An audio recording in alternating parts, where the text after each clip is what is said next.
G'day everyone, Mayor Shane Vanstein here, presenting the budget for 1920, the City of Greater Geraldton, where we'll be staying on track and improving our suburbs.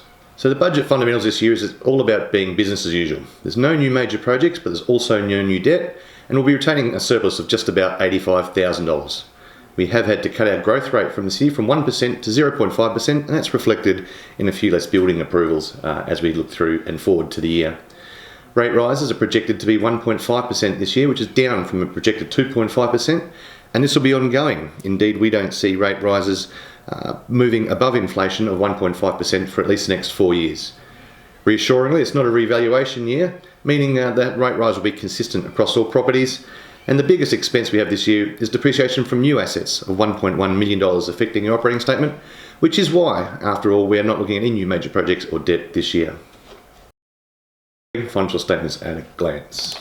So here we have the City of Greater Geraldton's long-term financial plan, and as you can see down the bottom, the net result from ordinary activities, we are expecting a budget surplus for the next 10 years and modest revenue growth throughout. There's a number of assumptions we've modelled into our forecasts, and as you can see, the big one there is the rates growth in rate base. Up around the operating revenues, where we're predicting a growth rate of 0.5%, 0.6%, all the way up to 0.8% in 28-29.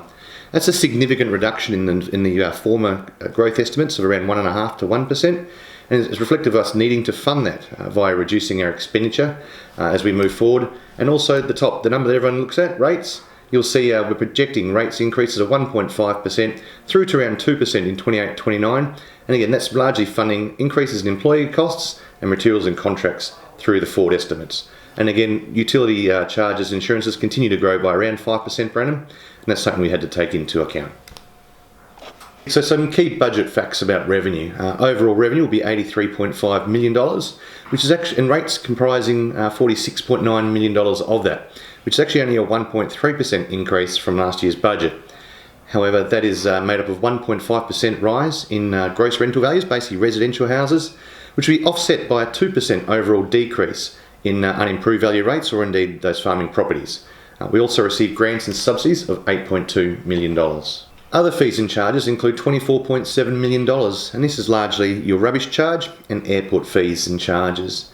There is going to be a $52 increase in the residential rubbish collection fees this year as we look to roll out recycling, and in particular the food and organics trial. There'll be an $18 increase for commercial rubbish collection, which basically aligns the two fees, because at the moment commercial operators pay more than residential, and it's for exactly the same service. There'll be $120,000 less in parking revenue as we roll out a 2 hours free parking trial, well not trial, full time, there across the City of Greater Geraldton, and we also look to reduce the parking fees charged for those parking lots that are still charging. Once again, for about the third year in a row, we've frozen Aquarina fees, and we've also frozen the landing fees here at the airport. Key budget facts expenditure will be up 2.2%, which is an expenditure of about $83.4 million. The EBA wage rise of 1.8% will apply to staff wages. However, elected members and the CEO will be receiving a 0% pay rise, effectively freezing our pay for the third year in a row. Depreciation, as mentioned earlier, is up $1.1 million with new projects from 2018-19.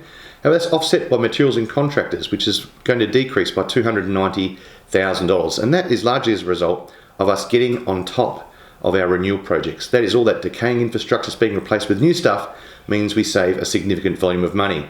And overall, the repairs leads to a $400,000 saving on top of that $290,000. So some nearly $700,000 has been saved by actually getting on top of our maintenance here at the city.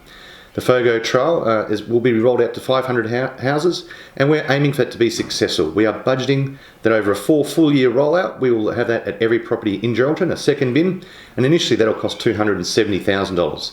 And a once-off this year, an election cost that comes around every couple of years of $100,000, but also reducing our council numbers will save the budget $58,000.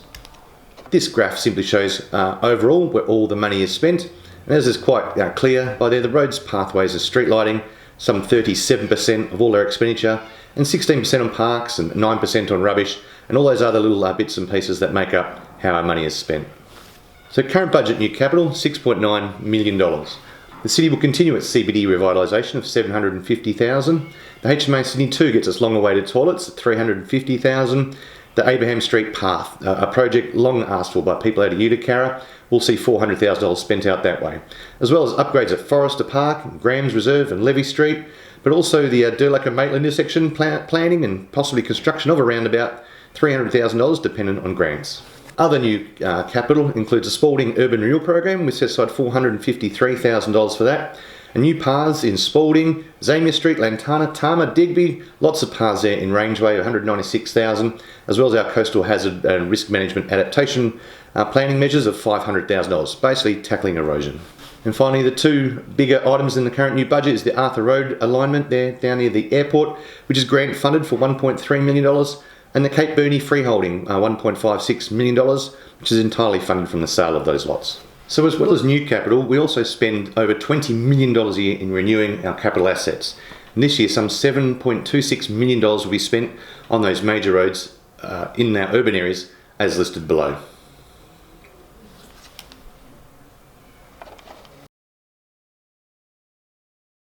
Our paths will be our focus of attention this year, seeing the completion of the path from Bailey Street to Coles Express, our path on Erch Street and Hoskin Street, but parks, seeing our Forrester Park basketball court and skate park renewed. Olive Street will get some additional landscaping to combat some of the die-off plants there, but also Brand Highway will receive a new median strip, which is actually all about reducing operating costs.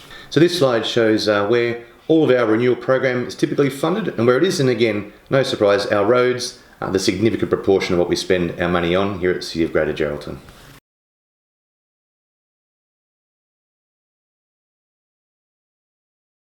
Our asset renewal program, key portfolio trends, what you can see from a large number of this is we're continuing to increase the amount of money we spend on renewals year on year, and the occasional spike is as a result of either inclement weather events or insurance claims, but overall there's a clear trend that we are increasing the amount we spend on asset renewal.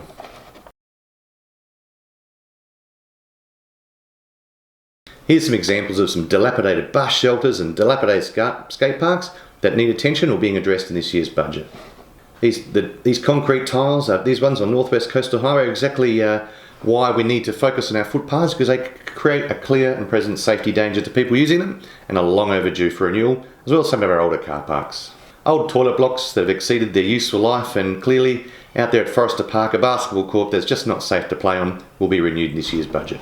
But not all of these things are funded by rates. We do get $1.5 million off the state and another $1.3 from the Commonwealth, as well as some $2.5 to fix up the airport funds. But other proceeds include from Cape Burney freeholding of titles. We're basically selling the lots to the owners. Also a little bit of trade-ins and reserves from vehicle to fund it. So as you can see, we don't get too much from the state and Commonwealth, but we have to make do what we can for our fees and charges and rates.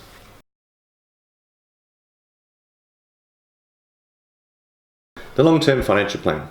Again, rate increases have been contained between 1.5% and 2% over the next 10 years. That's based purely on expected cost movements. We're not trying to increase large reserves or make large profits. This is purely reflective of our costs.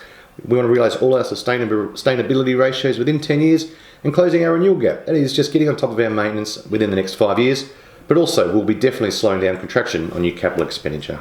So over the 10 years, we'll be allocating $255 million to renewal of expenditure over the life of that plan.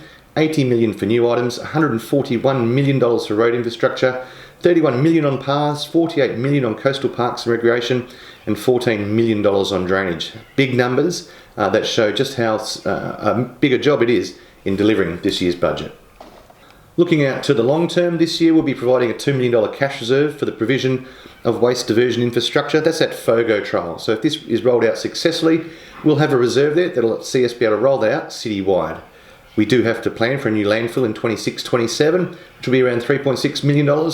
But some big coastal projects, we know there's going to need to be some work done at Sunset and potentially out there at Drummonds. We'll be setting aside $5 million for that in 26-27. As well as capping those landfill cells, $4 million, but on the bright side, we will have $10 million set aside way out in the out years for any new major projects that may come up and be needed by our city. This graph purely just shows a number of ratios that we're making, and really the only area of concern is that we're not meeting 90% of our asset sustainability ratio. That is, we need to be spending at least the equivalent of 90% of rates on our asset maintenance, and we're only just below that, but we are working towards getting there.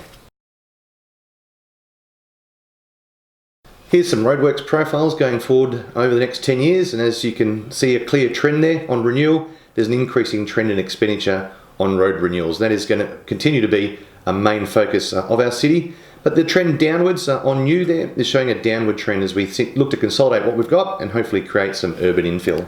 Footpaths and cycleways, again, a clear trend there in renewal expenditure, somewhat coming down a little bit here because we've got on top of them. We've really focused on creating our footpaths and fixing them over the last couple of years, meaning we can slow down our renewal. And in the alternative, we can look to increasing the amount of new footpaths we roll out through our suburbs, because we're well aware that many of our suburbs don't have any footpaths at all.